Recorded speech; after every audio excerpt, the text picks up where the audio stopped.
कालपासून जे आहे ते बैठक सुरू होती, काय निर्णय झाला? निर्णय तर अजून पूर्ण उद्या होईल, परंतु शिवसेना उद्धव बाळासाहेब ठाकरे हा पक्ष, काँग्रेस पक्ष आणि वंचित बहुजन आघाडी हा पक्ष आणि त्याचप्रमाणे राष्ट्रवादी शरदचंद्र पवार पक्ष, ह्या चारही पक्ष मिळून आम्ही संभाजीनगर जिल्हा परिषद व पंचायत समितीच्या सर्व निवडणुका एकत्रित लढण्याचा निर्णय घेतलेला आहे. आमचं मेजॉरिटीनं सगळ्या जागेचं जवळपास जागा वाटप अतिशय चांगल्या वातावरणात, चांगल्या भूमिकेतून आमचं झालेलं आहे. जिल्हा परिषद असेल, पंचायत समिती असेल, काही 2-4 जागेंचे आमचे इश्यूज आहेत, परंतु त्याच्यासाठी आमची आघाडी कुठेही थांबणार नाही. आम्ही या निवडणुकीत सर्व हे चारही पक्ष मिळून एकत्रितरित्या निवडणूक लढवण्याचा पूर्णपणे ताकदीनं निर्णय घेतलेला आहे. म्हणजे आपण जर अनुक्रम बघितलं तर ठाकरे शिवसेना, काँग्रेस, म्हणजे 27-25 असं काय ठरलंय? आकडे कोणतेही ठरलेले नाही. आकडे उद्या संध्याकाळी आम्ही जाहीर करू, कारण उद्याही दिवसभरात बऱ्याच घडामोडी होत असतात. त्याच्यामुळं आकड्यावर आम्ही चालत नाही. आम्ही निवडून येण्याच्या मेरिटवर आम्ही जागा वाटप केलेलं आहे.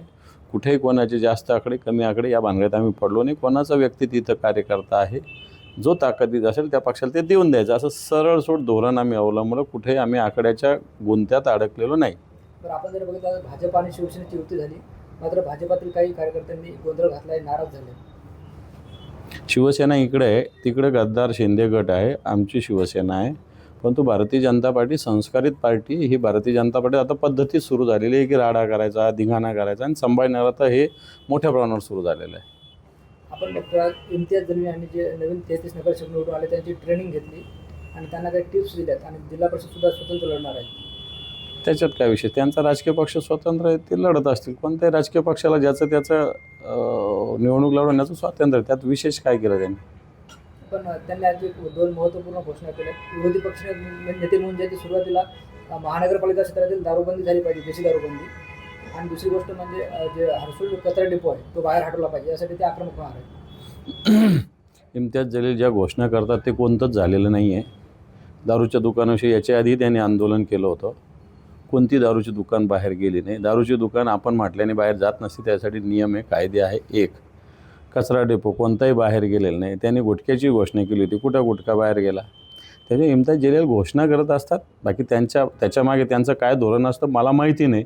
पण तो नुसत्या एक अशा पद्धतीनं घोषणा करणे एवढं इम्तियाज जलील यांचं सतत काम चालू असतं, त्यातून निघत काही नाही मार्ग.